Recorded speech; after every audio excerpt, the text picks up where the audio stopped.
What's going on, folks? This is Filthy Rich. This is Ken Ma.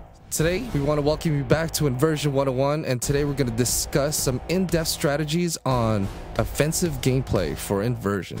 Alright, so let's talk about the Gravlink first. I mean, the Gravlink is what everybody's always asking about, right? Gravlink is essentially what's going to let you command gravity. I mean, you're going to always have it with you.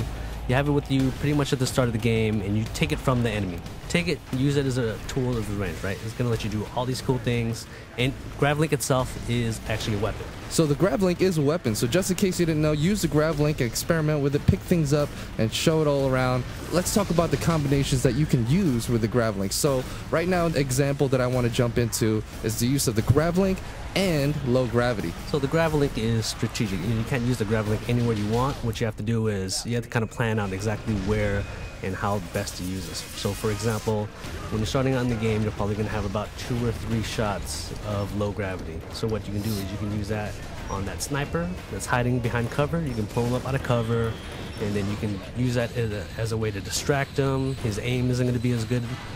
Later on, once you get a little bit better, obviously, you can put him up in the low gravity and then maybe grab an object out of the environment and throw it at him for a one-shot kill. That's a really, really cool thing. Now let's, we touched a little bit up on low gravity. Let's fill them in on high. Like, what's a cool situational thing that I would be put in to want to opt out to use high gravity? So high gravity, what it's going to do is it's going to increase the weight, 3-4 times. Once you hit an enemy with it, you'll see him stuck to the ground. He's kind of struggling. You've got about 5 seconds to decide what you want to do with him at that point. So, for example, Rich, I know if you're really good at up close combat, you're just a master of the shotgun. What I can do is I can hit him with heavy gravity. He'll be stuck to the ground, and I can just count on you to run up and take care of him.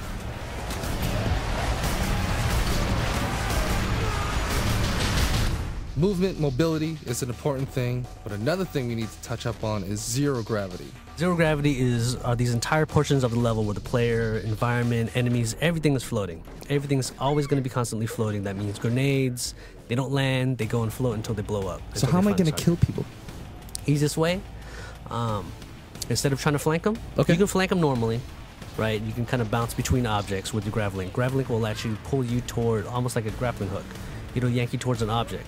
Once you start getting pulled toward this object, you can take out your shotgun, you can take out your sniper rifle, then you've got these cool mid-air battles where you're just kind of shooting at your enemy, and they'll be doing the same thing to you. So it's not uncommon to be darting back and forth and trying to line up that perfect shot, and it looks cool and it plays great. So the next thing that we're going to cover is vector shifts.